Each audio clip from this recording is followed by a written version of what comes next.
உதகை ஐயப்பன் கோவிலில் கரடி நுழைந்த பரபரப்பு, சிசிடிவி காட்சி வைரல்.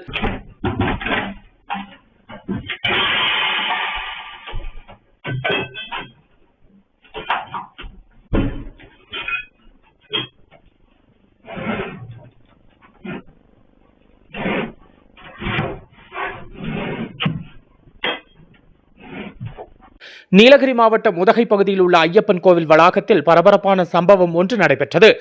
கோவில் வளாகத்திற்குள் கரடி ஒன்று நுழைந்து அறைக்குள் புகுந்து உணவு தேடியது. இந்நிகழ்வு அங்கு பொருத்தப்பட்டிருந்த சிசிடிவி கேமராவில் பதிவாகியுள்ளது. தற்பொழுது அந்த காட்சி சமூக வலைதளங்களில் வேகமாக பரவி வைரலாகியுள்ளது.